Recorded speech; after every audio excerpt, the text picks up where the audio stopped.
வணக்கம் நேயர்களே. ஏற்கனவே நம்ம பைத்தானில் மெமரி வேரியபிள் பற்றி பார்த்தோம்.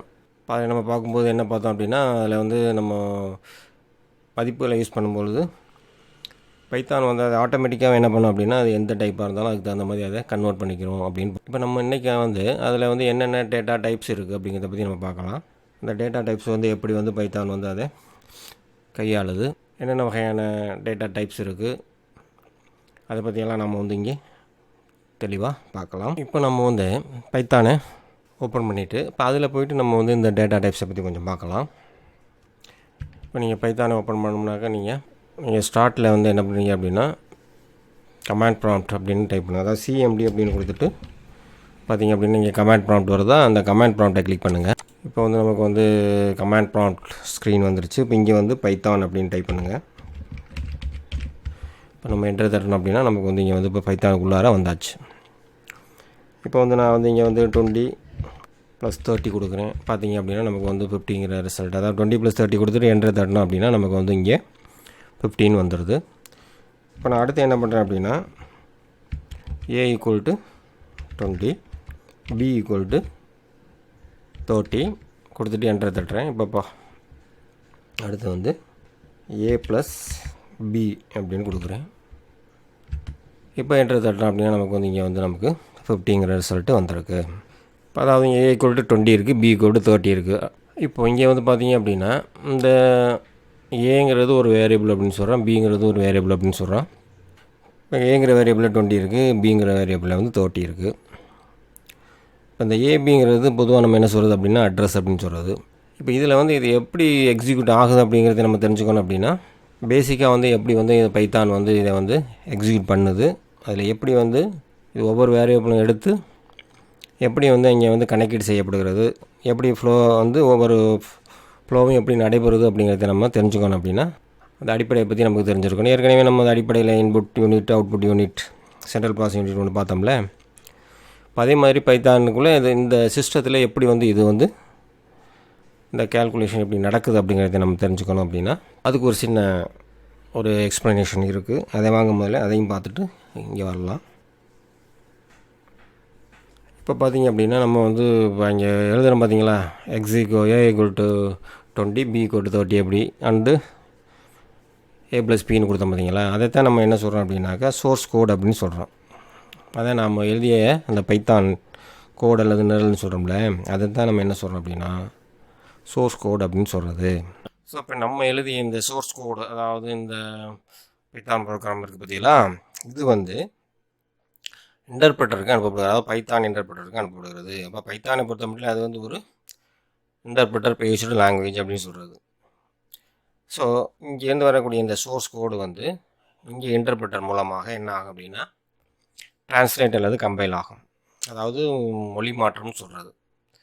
நாம் இங்கே எழுதுனது இங்கிலீஷில் இருக்கலாம், நம்ம மொழியில் அதை எழுதுகிறோம்ல, அதை என்ன பண்ணோம் அப்படின்னா இங்கே இந்த இன்டர்பிரட்டர் அந்த கம்ப்யூட்டர் அந்த சிஸ்டம் புரிந்து கொள்ளக்கூடிய வகையில் என்ன பண்ணும் அப்படின்னா அதை டிரான்ஸ்லேட் பண்ணும், அதை மொழி மாற்றம் செய்யும். அதை தான் நம்ம டிரான்ஸ்லேட் அல்லது கம்பைல் அப்படின்னு சொல்கிறது.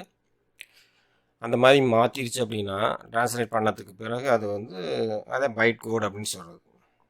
பைட் கோட் அப்படிங்கிறது ஒரு இருநிலை குறிமுறை அப்படின்னு சொல்லலாம்.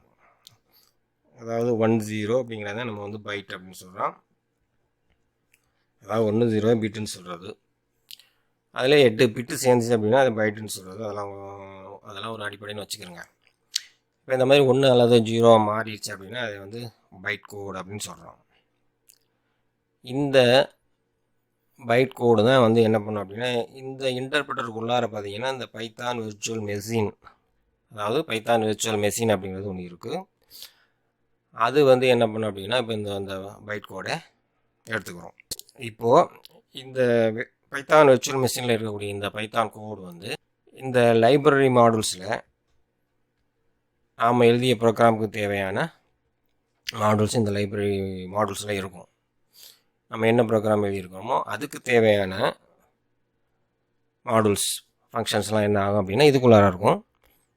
இதை என்ன பண்ணும் அப்படின்னா இதையும் இந்த பைத்தான் விர்ச்சுவல் மெஷின் எடுத்துக்கிட்டு அதுக்கப்புறமா அந்த ஆப்ஜெக்ட் மெஷின் மூலமாக என்ன பண்ணும் அப்படின்னா அதை மாற்றி அதுக்கப்புறம் தான் ரன் பண்ணும்.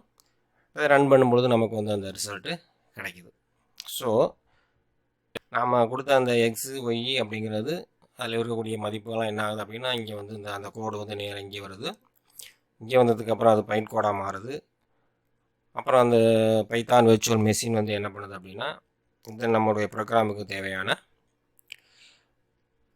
ஃபங்க்ஷன் எல்லாம் இந்த லைப்ரரி மாடல்ஸ்லேருந்து எடுத்துக்கிட்டு அதே அப்புறம் ஆப்ஜெக்ட் மெஷின் மூலமாக மாற்றி அப்புறமா அதை ரன் பண்ணுது. அப்படி ரன் பண்ணும்பொழுது நமக்கு வந்து அந்த 50 அப்படிங்கிற ரிசல்ட் வந்து நமக்கு கிடைக்கிது. இப்போ அடுத்ததை பார்த்தீங்க அப்படின்னா, இப்போ இங்கே ரன் பண்ணுறது வந்து இப்போ இங்கே என்ன நடக்குது அப்படின்னு பார்த்தீங்கன்னா, இது வந்து கம்ப்யூட்டரில் இருக்கக்கூடிய இந்த ரேம் ஏரியா இருக்குது பார்த்தீங்களா, அதாவது மெமரி, ரேண்டம் ஆக்சஸ் மெமரி, அங்கே தான் வந்து இது நடக்குது.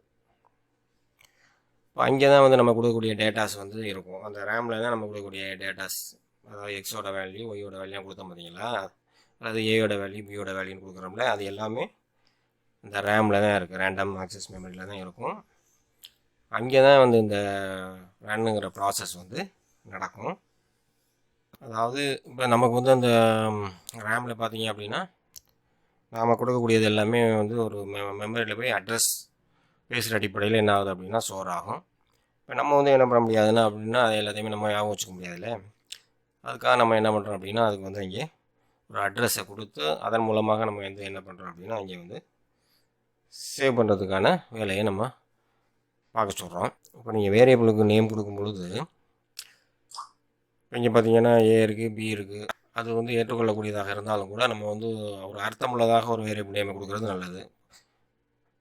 இப்போ ஒரு ஸ்டூடெண்ட்ஸோட மார்க்கே சொல்லணும், தமிழ் மார்க்கே சொல்லணும்னா அந்த மாதிரி நீங்கள் கொடுக்கலாம், தமிழ் மார்க்ஸ் அப்படின்னு கொடுக்கலாம். ஏஜ் அப்படிங்கிற ஒரு வேரியபிள் யூஸ் பண்ணும்போது நீங்கள் வேணால் அந்த மாதிரி ஏஜ் கொடுக்கலாம். ஒரு வேரியபிளை யூஸ் பண்ணும்பொழுது அந்த வேரியபிளை எடுத்து ஈக்குவல் டு போட்டு நீங்கள் என்ன கொடுக்குறோமோ அந்த மதிப்பு அதில் ஸ்டோர் ஆகும். இப்போ நம்ம வெறும் தமிழ் மார்க்ஸுங்கிறது இது ஏற்றுக்கொள்ளக்கூடிய ஒரு வேரியபிள். இது தொடர்ந்து நான் வந்து ஒரு மதிப்பு கொடுக்கலைங்கிறதுனால உங்களுக்கு இந்த எரரை காட்டியிருக்கு. இதே சமயம் நான் ஏஜ் ஈக்குவல் டு 25 கொடுத்துருக்கேன், இது ஏற்றுக்கொண்டிருக்கு, பார்த்துக்கிறேங்க.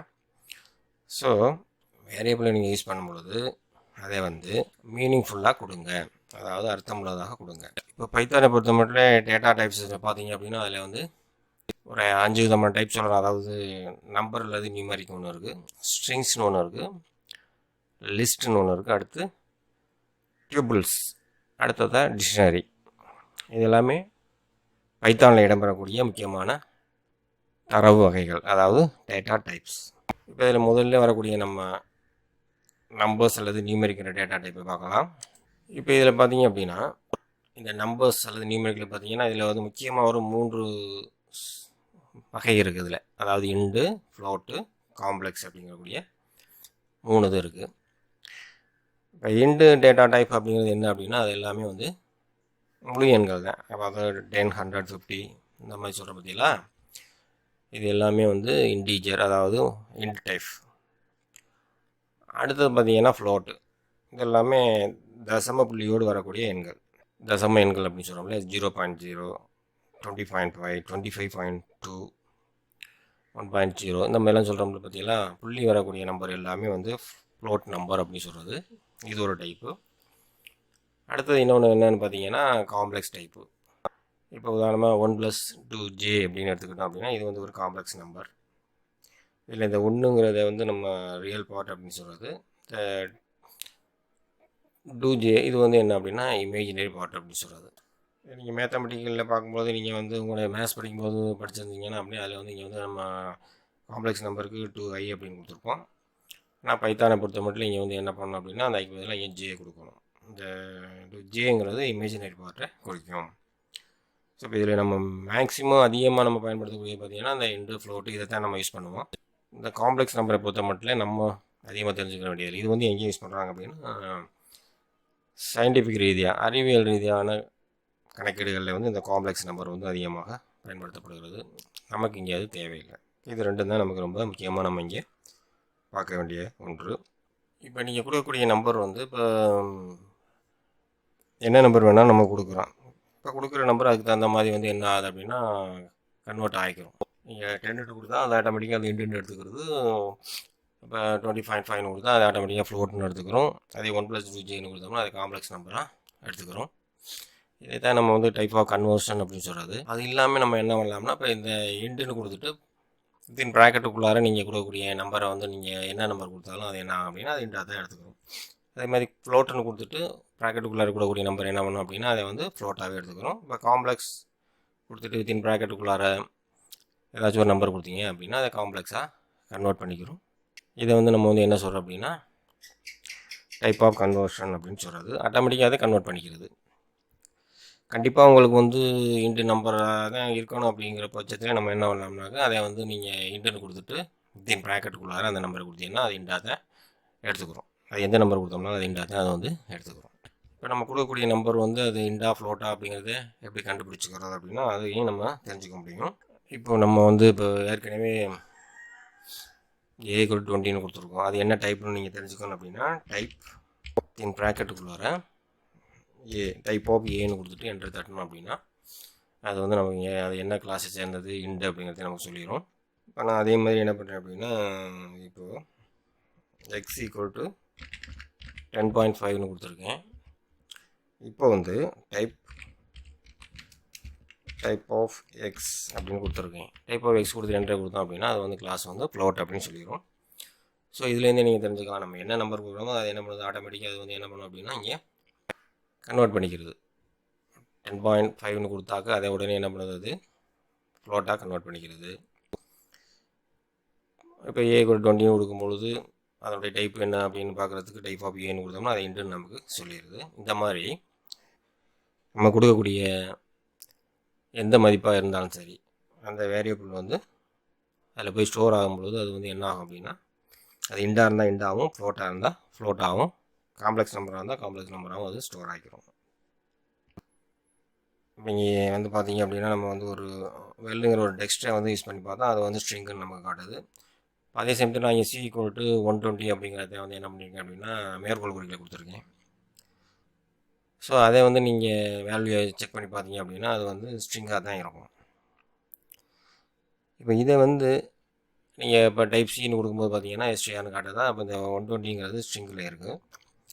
இதே வந்து நம்ம வந்து வேல்யூவை கன்வெர்ட் பண்ணுறதுக்கு என்ன பண்ணலாம் அப்படின்னா இந்த இண்டுங்கிற ஃபங்க்ஷனை யூஸ் பண்ணலாம். C=int of C அப்படின்னு கொடுத்தோம்னா இந்த 120 இருக்கக்கூடிய இந்த சிங்கிற இந்த வேரியபிள் வந்து என்ன ஆயிரும் அப்படின்னா இன்டிஜராக கன்வெர்ட் ஆகி நமக்கு அது இன்டிஜர் மதிப்பாக மாறிடும். இப்போ பார்த்தீங்கன்னா நமக்கு இங்கே வந்து 120 அப்படிங்கிறது ஸ்ட்ரிங்கில் இருந்து நம்பராக மாறிடுச்சு. ஸோ இந்த மாதிரி நம்ம என்ன பண்ணலாம் அப்படின்னா ஒரு டைப்பில் இருக்கக்கூடிய ஒரு டேட்டா டைப்பில் இருக்கக்கூடிய ஒரு மதிப்பை இன்னொரு டேட்டா டைப்புக்கு நம்ம கன்வெர்ட் பண்ணிக்க முடியும். அடுத்து இந்த நியூமெரிக் டேட்டா டைப்பில் பார்த்தீங்கன்னா இன்னும் ஒன்று இருக்குது. அதாவது பூலியன் அப்படிங்கிற ஒன்று இருக்குது. அதில் பார்த்தீங்க அப்படின்னா அதில் ட்ரூ அல்லது ஃபால்ஸ் அப்படிங்கிற மதிப்பை நம்ம என்ன பண்ண முடியும் அப்படின்னா அதில் வந்து நம்ம மென்ஷன் பண்ண முடியும். இப்போ உதாரணத்துக்கு நான் வந்து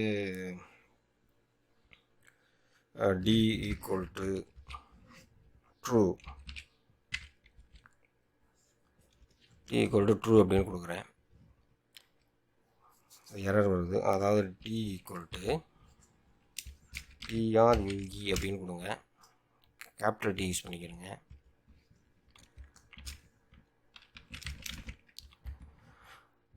இப்போ பார்த்தீங்க அப்படின்னா இப்போ அந்த டிங்கிறதுல நமக்கு வந்து ஒரு பூலியன் மதிப்பை நம்ம இங்கே கொடுத்துருக்கோம் அப்படின்னு அர்த்தம்.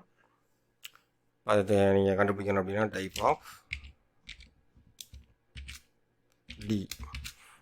ஆஃப் டி கொடுத்துட்டு என்டர் தட்டுறேன். இப்போ பார்த்தீங்க அப்படின்னா அது வந்து கிளாஸ் வந்து பூலியன் அப்படிங்கிறது இங்கே வந்துடும். ஸோ இதுவும் நம்ம வந்து பைத்தானில் பயன்படுத்தக்கூடிய